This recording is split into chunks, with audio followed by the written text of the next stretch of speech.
Welcome back to Horrifying Stories. If you came close to death, would it ever cross your mind to try and befriend your attacker?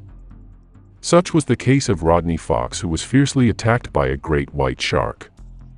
He didn't just befriend the sharks, but ironically, ended up spending the rest of his life protecting the same species that almost killed him. This is his horrifying story. Viewer discretion is advised.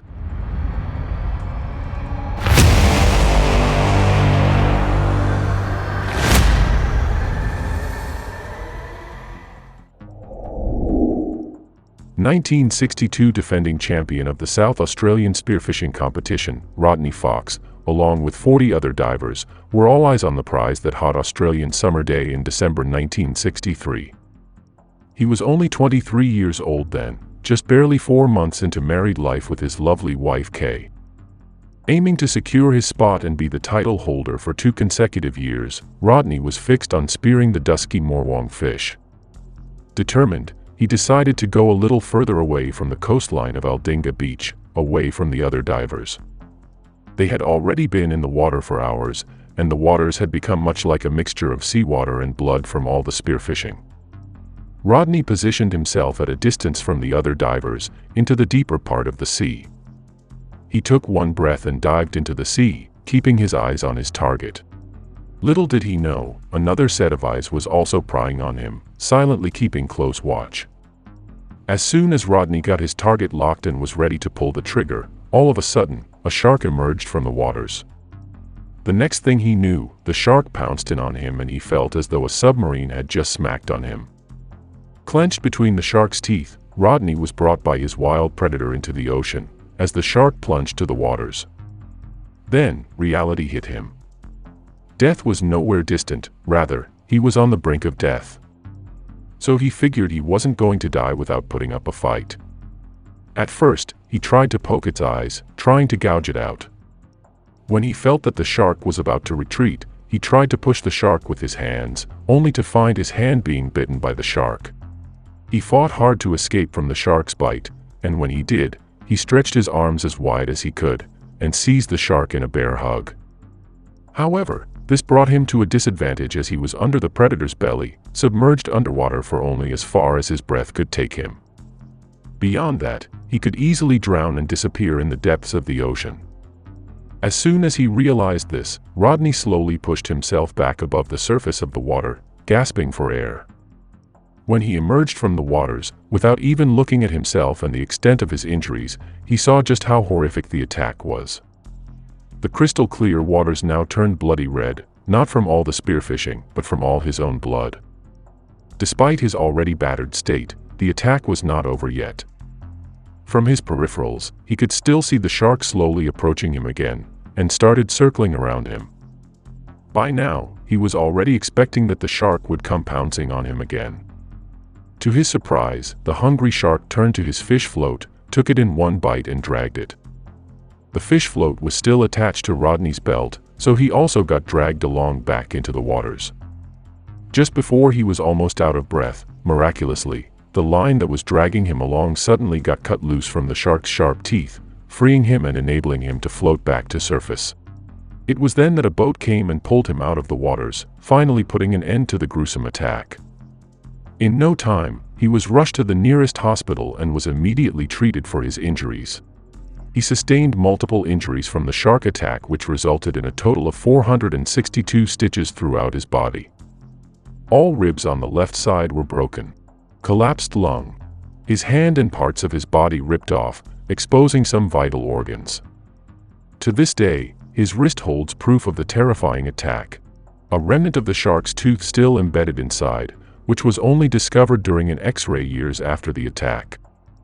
The good thing was that in spite of all the injuries he suffered, and the medical procedures he had to go through, skillful doctors were instrumental in bringing him to full recovery. In no time, Rodney was able to fully function normally again, almost as if the attack didn't happen, except for the scars the 462 stitches had brought, and his embedded shark tooth.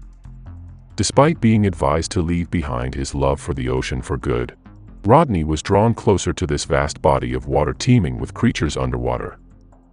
His rehabilitation focused on overcoming the trauma and getting fit, so he could go back to the ocean.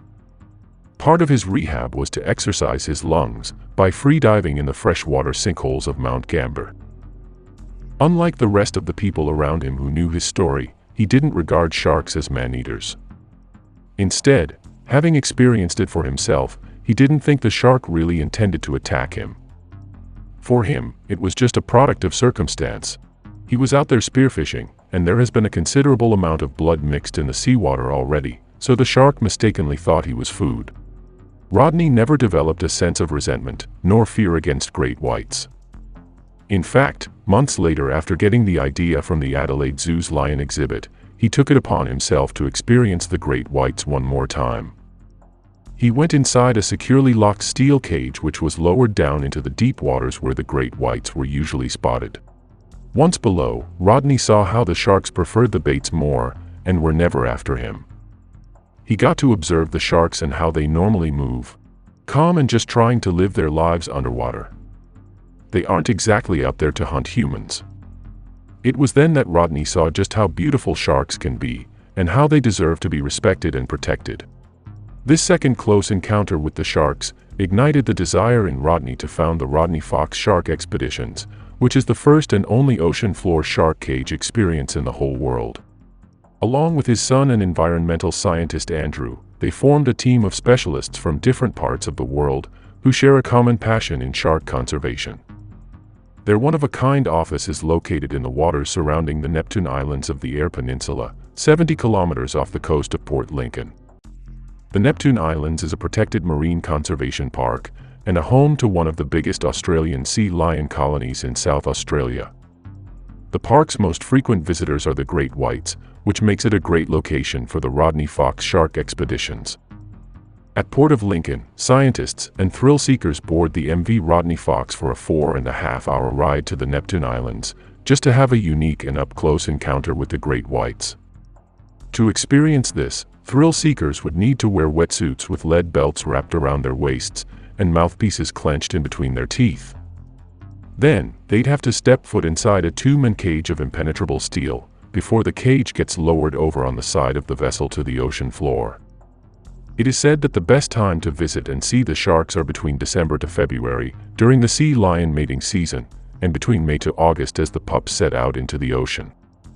For Rodney, he had lost count on the close encounters he had with these great whites, and even has his favorite shark which he fondly calls Mrs. Moo. Rodney found a different kind of satisfaction in watching and observing the sharks in their own territory. To him, nothing compares to the feeling of seeing your first shark, and the experience never gets old.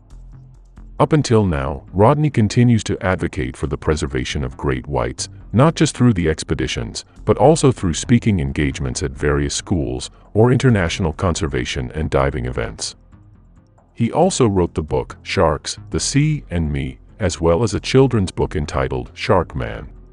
Ironically, he has since devoted his life to protecting the same species that brutally attacked and threatened his own life. Thank you for making it this far. If you enjoyed watching this video, please click on the like button and subscribe to our channel. And let us know in the comments below if you have horrifying encounters with sharks in the ocean. Again, thank you and see you on the next one.